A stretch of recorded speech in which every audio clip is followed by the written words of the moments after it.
തീയവർ കുലൈകൾ നടുക എന്ന് പറയുന്ന ഒരു മൂവി സൺ ആൻഡ് എച്ച് റിലീസായിട്ടുണ്ട്. ആക്ഷൻ കിങ് എന്ന് വിളിപ്പേരുള്ള അർജുനും അതുപോലെ തന്നെ ഐശ്വര്യ രാജേഷുമാണ് ഈ ഒരു സിനിമയിൽ പ്രധാന കഥാപാത്രങ്ങളായി എത്തുന്നത്. സോ ഒരു മൂവി പറയുന്നത് ഒരു ഇൻവെസ്റ്റിഗേഷൻ്റെ കഥയാണ്. അതിൽ പറയുന്ന ഇൻസിഡൻറ്റ്, അതായത് ഒരു ഇൻവെസ്റ്റിഗേഷൻ തുടങ്ങാൻ കാരണമായിട്ടുള്ള ആ ഒരു ഇൻസിഡൻറ്റിൻ്റെ മേക്കിംഗ് കണ്ടാൽ അറിയാം ഈ ഒരു സിനിമ വർക്കൗട്ട് ആവാൻ പോകുന്നില്ല എന്നുള്ളത്. സോ സിനിമ കണ്ടു കഴിയുമ്പോൾ ആ ഒരു അസംഷൻ ശരിവെക്കുന്ന ഒരു കൈൻഡ് ഓഫ് മേക്കിംഗ് ആണ് ഒരു മൂവിയുടേത്. മേക്കിംഗ് മാത്രമല്ല, ആദ്യം ഇങ്ങനത്തെ ഇൻസിഡൻസിൻ്റെ ആ ഒരു സംഭവങ്ങൾ കാണുമ്പോൾ, സിനിമയുടെ ആ ഒരു ഇൻവെസ്റ്റിഗേഷൻ കാണുമ്പോഴത്തേക്കും ഈ ഒരു സിനിമയിൽ യാതൊരു തരത്തിലുള്ള ഇൻട്രസ്റ്റും തോന്നിക്കാത്ത ഒരു തരത്തിലുള്ള ഇൻവെസ്റ്റിഗേഷനാണ് എന്ന് മനസ്സിലാവും. പിന്നെ അങ്ങോട്ടാണ് മനസ്സിലാവുന്നത് അതുമാത്രമല്ല, വരുന്ന ഫൈറ്റ് സീക്വൻസ് കാണുമ്പോൾ ഫൈറ്റ് ഡിപ്പാർട്ട്മെൻറ്റ് ആ ഒരു ലെവൽ വർക്കൗട്ട് ആവാത്തതും, മ്യൂസിക് ഡിപ്പാർട്ട്മെൻറ്റിൻ്റെ വർക്ക് കാണുമ്പോൾ മ്യൂസിക് ഡിപ്പാർട്ട്മെൻറ്റ് കാര്യമായി വർക്കൗട്ട് ആവാത്തതും, ഡയറക്ഷൻ ഡിപ്പാർട്ട്മെൻറ്റിൻ്റെ സംഭവങ്ങൾ കാണുമ്പോൾ ഡയറക്ഷൻ ഡിപ്പാർട്ട്മെൻറ്റ് വർക്കൗട്ട് ആവാത്തതും, അങ്ങനെയുള്ള സംഭവങ്ങളാണ് സൺ ആൻഡ് എച്ച് റിലീസായ ഈ ഒരു മൂവിയിൽ നമ്മൾ കണ്ടുവരുന്നത്.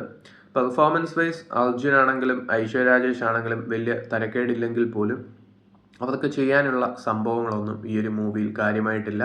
ആ ഒരു മേക്കിംഗ് വർക്കൗട്ട് ആവാത്തത് കൊണ്ട് തന്നെ അവരുടെ പെർഫോമൻസും എടുത്തു പറയാനൊന്നുമില്ല.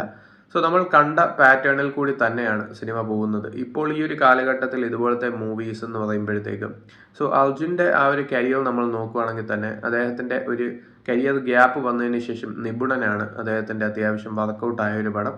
അതല്ലാതെ നോക്കുകയാണെങ്കിൽ കാര്യമായിട്ടുള്ള മൂവീസ് ഒന്നും അദ്ദേഹത്തിൻ്റെ ആ ഒരു സ്റ്റാർഡം, അദ്ദേഹത്തിൻ്റെ ആ ഒരു സംഭവങ്ങളൊക്കെ കൊണ്ടുവരുന്ന കൈൻഡ് ഓഫ് മൂവീസ് അദ്ദേഹത്തിന് ലഭിച്ചില്ല. ഇരുമ്പുത്തിരയായിരുന്നു പിന്നെയും ബെറ്റർ ആയിട്ടുള്ള ഒരു സംഭവം വന്നത്. ഒരു നായകനായിട്ട് അദ്ദേഹത്തിന് അങ്ങനെ ഒരു നല്ല ഔട്ട്പുട്ടുള്ള ഒരു മൂവി ലഭിച്ചിട്ടില്ല. അത് തന്നെയാണ് ഇവിടെയും പ്രശ്നം, അദ്ദേഹത്തിൻ്റെ ആ ഒരു ടാലൻറ്റ്. നമ്മൾ നോക്കുകയാണെങ്കിൽ തമിഴിൽ തന്നെ അത്യാവശ്യം നല്ല നടന്മാരുടെ ലിസ്റ്റ് എടുത്താൽ ഉറപ്പായിട്ടും ഉള്ള ഒരു ആക്ടറാണ് അർജുൻ. പല കൈൻഡ് ഓഫ് റോൾസ് ചെയ്തിട്ടുണ്ട്. പക്ഷേ അദ്ദേഹത്തിൻ്റെ ടാലൻറ്റിനനുസരിച്ചുള്ള ഒരു മൂവി കിട്ടുന്നില്ല. ആക്ഷൻ കിങ് ആയിട്ടുള്ള അർജുൻ്റെ ഈ ഒരു സിനിമയിലെ ഫൈറ്റ് സീക്വൻസസും ആ ഒരു കൊറിയോഗ്രാഫി ചെയ്തിരിക്കുന്ന രീതിയൊക്കെ കാണുമ്പോഴത്തേക്കും ഒട്ടും രസമില്ലാത്ത പഴയ സ്റ്റൈൽ ഫൈറ്റ് പോലെ തന്നെയാണ് തോന്നുന്നത്.